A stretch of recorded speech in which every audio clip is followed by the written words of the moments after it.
Hello friends, एक बार पुनः हमारे यूट्यूब चैनल सीरियन टीचर्स में आप सबका बहुत बहुत स्वागत है। तो आज का हमारा टॉपिक बहुत ही महत्वपूर्ण होने वाला है। तो आज का हमारा टॉपिक है शिफ्टिंग कल्टीवेशन अर्थात झूम खेती, जिसको स्थानांतरण कृषि के नाम से भी जाना जाता है और इसको स्लेश एवं वर्ण कृषि के नाम से भी जाना जाता है।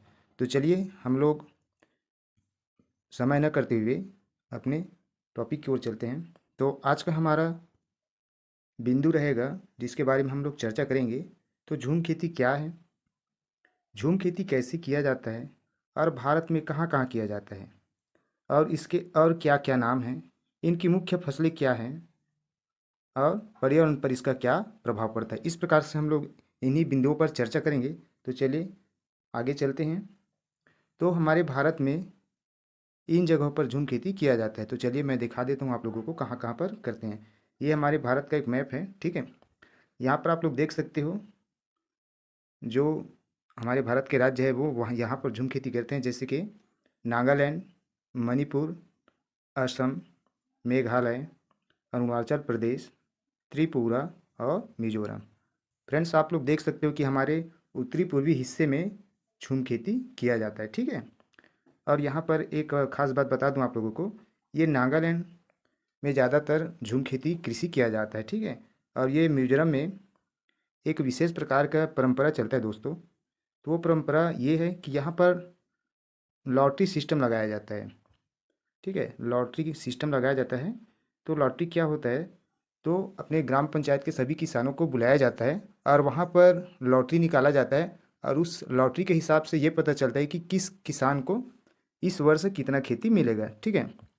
उनका मानना ये है कि खेती जो है एक का नहीं है बल्कि सबका है। इस प्रकार से यहाँ पर कृषि कार्य किया जाता है और दो प्रकार से कृषि कार्य करते हैं। एक तो अपना झूम खेती करते हैं और दूसरा अपना सीढ़ीनुमा खेती, ठीक है। तो चलिए हम लोग आगे चलते हैं। देखिए फ्रेंड्स, हमारे भारत के राज्यों में जो कृषि होता है उसका अलग अलग नाम है, ठीक है। जैसे कि मध्य प्रदेश में बीवर या दहिया बोला जाता है। आंध्र प्रदेश में पोडू अथवा पेंडी बोला जाता है, ठीक है। उड़ीसा में कोमान बोला जाता है और पश्चिमी घाट केरल में कुमारी बोला जाता है। वहीं अगर राजस्थान की ओर चलें तो राजस्थान में वालरा के नाम से प्रसिद्ध है, ठीक है। मोस्ट इंपॉर्टेंट बहुत सारे इसमें से क्वेश्चन उठता है, ठीक है। तो आप लोग ध्यान से सुनेंगे और समझेंगे। और वहीं उत्तरी पूर्वी प्रदेश में हमारा झूम खेती के नाम से प्रसिद्ध है। हिमाचल प्रदेश में खील के नाम से जाना जाता है और हमारे छत्तीसगढ़ और अंडमान निकोबार द्वीप समूह में दीपक के नाम से प्रसिद्ध है। और वहीं अगर हम बात करें झारखंड की, तो झारखंड में कुरवा के नाम से प्रसिद्ध है। इस प्रकार से दोस्तों राज्यों के हिसाब से झूम खेती का अलग अलग नाम है और उसी प्रकार से देश के हिसाब से भी झूम खेती का नाम अलग अलग होता है। तो चलिए आगे चलते हैं। अब हम लोग आते हैं अपने ट्रिक की ओर, ठीक है, कि झूम खेती कैसे किया जाता है। तो एक जंगल के भूभाग का चयन किया जाता है दोस्तों। वहाँ पर चयन करने के लिए एक छोटी सी जगह का चयन कर लिया जाता है जहाँ पर उनको कृषि करना है, ठीक है। फिर चयन करने के पश्चात वहाँ पर जितने भी पेड़ पौधे वनस्पति है उनको काट दिया जाता है और काट देने के पश्चात उनको सूखने के लिए कुछ दिन के लिए छोड़ दिए जाते हैं, ठीक है।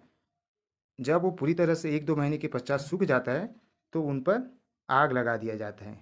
इस प्रकार से आग लगा दिया जाता है और आग लग जाने के कारण वो क्या हो जाता है, जलकर राख बन जाते हैं ना, जलकर राख बन जाते हैं।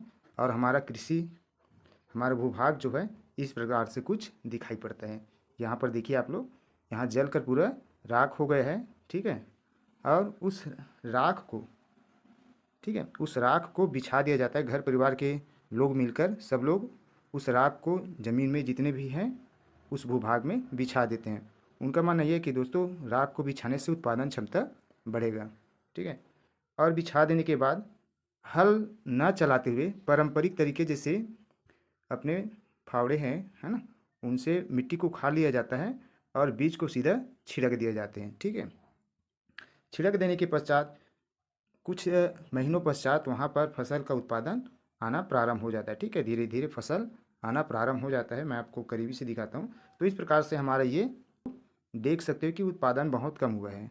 कम होने का कारण ये है दोस्तों कि यहाँ पर जो भी झूम खेती होता है या स्थानांतरण खेती होता है वो बहुत ही तापमान वाले अर्थात उष्णकटिबंधीय तापमान में होता है और यहाँ पर प्रकृति के ऊपर डिपेंड करते हैं। ठीक है, प्रकृति के ऊपर डिपेंड करते हैं क्योंकि यहाँ पानी का बहुत अभाव होता है। ठीक है, इस प्रकार से फसल में कम होता है और 2-3 साल फसल उत्पादन होने के पश्चात स्वतः यहाँ पर फसल नहीं हो पाता है।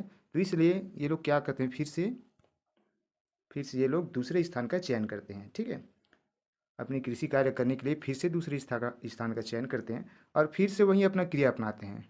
एक स्थान का चयन करना, फिर वहाँ पर लगे हुए उगे हुए पेड़ पौधे घास वनस्पति को काटना, काटने के बाद सुखा देना, सुखवा देने के बाद आग लगा देना, आग लगा देने के बाद राख को बिछा देना और राख को बिछाने के बाद हल न चलाते हुए वहाँ पर बीज को छिड़क देना, फिर वही क्रिया करते हैं ना। तो इस प्रकार से स्थान बदल बदल कर करने वाली क्रिया को झूम खेती कहते हैं या फिर हम इसको घुमंतु कृषि भी बोल सकते हैं क्योंकि ये लोग घूम घूम कर कृषि कर रहे हैं।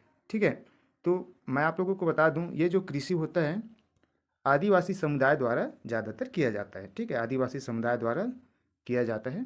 अब चलिए हम लोग आगे बढ़ते हैं कि यहाँ की फसलें क्या होती है, झूम खेती में क्या क्या फसल। तो मुख्य रूप से दोस्तों झूम खेती में चावल की खेती किया जाता है। ठीक है, चावल की खेती किया जाता है, सब्जियों की खेती किया जाता है,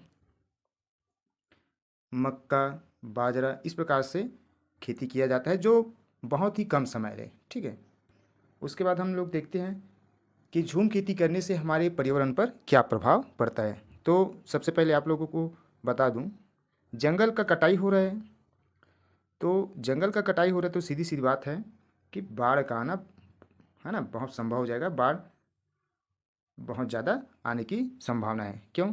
वो मिट्टी को पकड़ कर रखते हैं और हमारा पेड़ पौधे ही नहीं रहेगा तो फिर मिट्टी इसको कहाँ पकड़ कर रखेंगे, है ना। इस प्रकार से बाढ़ आने की संभावना ज़्यादा होता है। और दूसरी तरफ अगर हम लोग जाएं तो वन्य जीव जंतु जो निवास करते हैं उनकी आवाज़ की समस्या हो जाएगा, ग्लोबल वार्मिंग का बढ़ जाएगा। ठीक है, सूखा जैसी आ जाएगा और वायुमंडल में कार्बन की मात्रा बढ़ जाएगा। इस प्रकार से बहुत सारी हमारे पर्यावरण को प्रभाव पड़ता है। ठीक है, तो आगे चलते दोस्तों इनसे रिलेटिव कुछ प्रश्न उत्तर की चर्चा करते हैं जो कहीं ना कहीं एग्जाम में पूछे गए हैं। ठीक है, तो चलिए प्रश्न उत्तर की ओर चलते हैं हम लोग। तो आइए फ्रेंड्स कुछ हम लोग क्वेश्चन देख लेते हैं झूम खेती से रिलेटिव जो कहीं ना कहीं एग्जाम में लिया गया है। ठीक है, तो आप लोग भी कमेंट बॉक्स में अपना अपना जवाब देते जाएंगे। ठीक है, पहला नंबर हमारा क्वेश्चन आता है, बोल रहा है कि भारत के किस केंद्र शासित प्रदेश में पहाड़ों पर जंगल के निवासियों की सभा होती है। ठीक है, विशेष सभा में लॉटरी निकालकर यह तय किया जाता है कि किस परिवार को उस साल की खेती के लिए कितना जमीन मिलेगा। ठीक है, तो अभी मैं चर्चा किया तो इसका राइट आंसर क्या हो जाएगा, आप लोग अपना जवाब देते जाएंगे। तो इसका राइट आंसर हो जाएगा मिजोरम। ठीक है, इसका राइट आंसर क्या हो जाएगा, मिजोरम। मैंने आप सब लोगों को बताया था कि यहाँ एक ग्राम पंचायत की बैठक होती है, उस सभा में लॉटरी निकाला जाता है और यह तय किया जाता है कि इस साल कौन से किसानों को कितना ज़मीन मिलेगा कृषि कार्य करने के लिए। ठीक है, तो अगले क्वेश्चन की ओर बढ़ते हैं। अगला क्वेश्चन आता है हमारा, मध्य प्रदेश कर्तन दहन प्रणाली की कृषि को रूप में जाना जाता है, कृषि के रूप में जाना जाता है। ठीक है, यहाँ पर टाइपिंग मिस्टेक है। ठीक है, मध्य प्रदेश में कर्तन दहन प्रणाली की कृषि के रूप में भी जाना जाता है। ठीक है, कर्तन दहन यही है दोस्तों, हमारा याद रखना कर्तन दहन क्या होता है, झूम खेती ही होता है। ठीक है, जिसे श्लेष या वर्ण भी कहा जाता है। तो इसको कौन से नाम से जाना जाता है, वालरा, दीपा, दहिया या झूम। ठीक है, आप लोग अपना जवाब देते जाएंगे।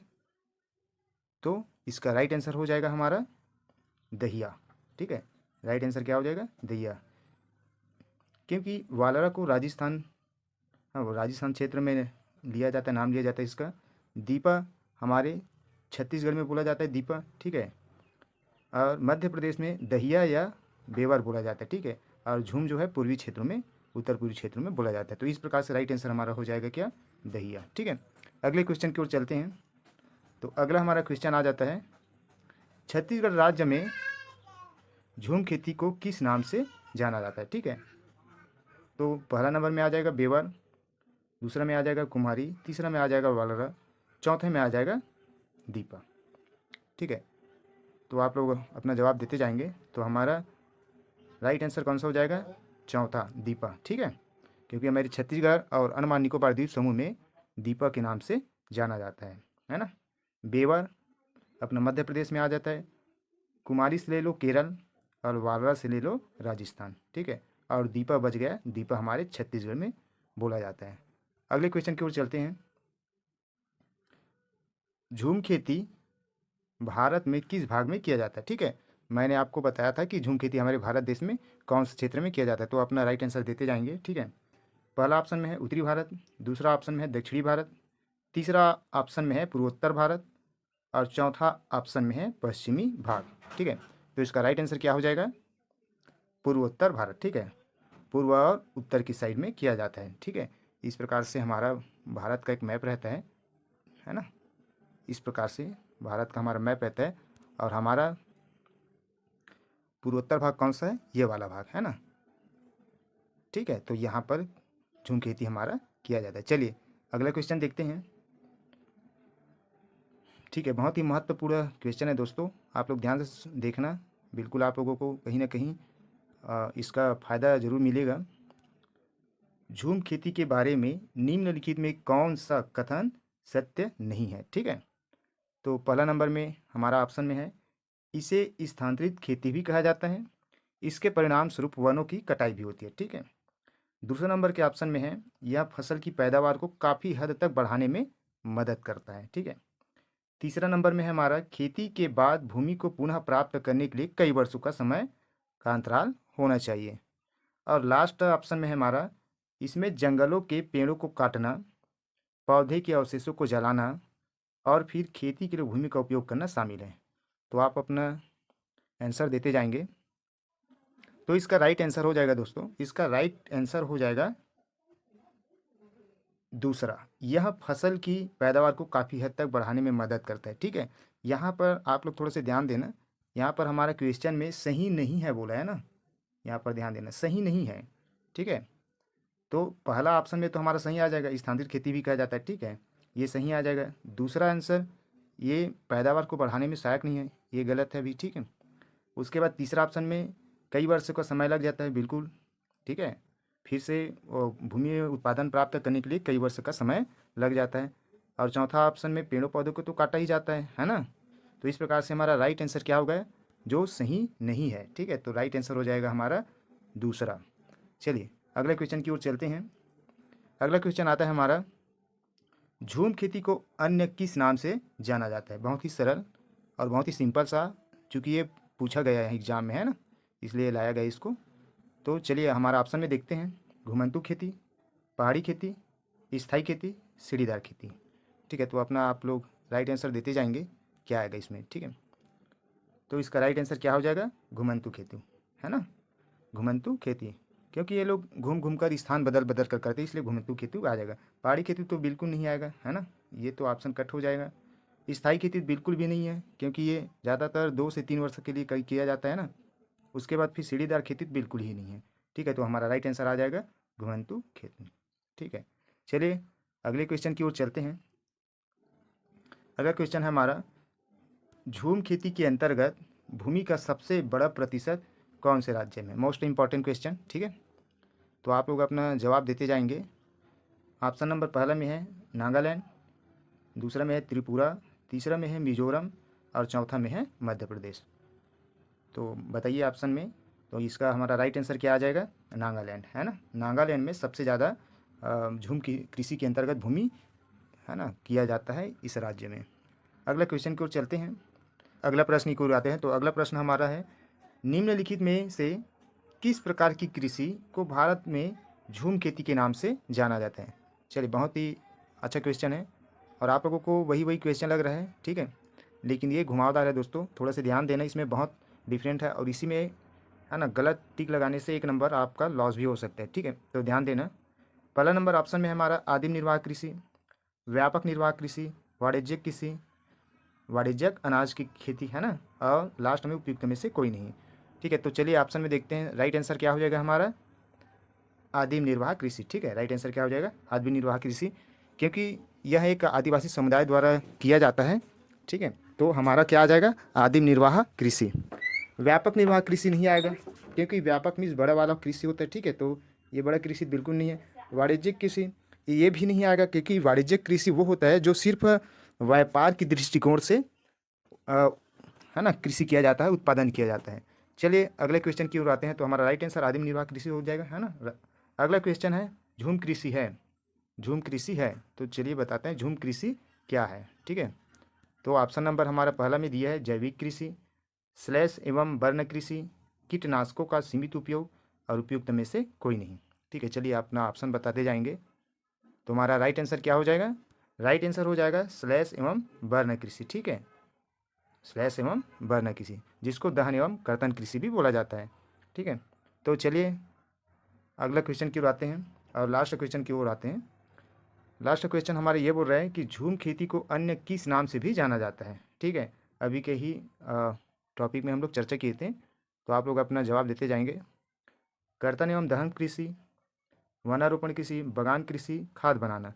तो इसका राइट आंसर हो जाएगा कर्तन एवं दहन कृषि।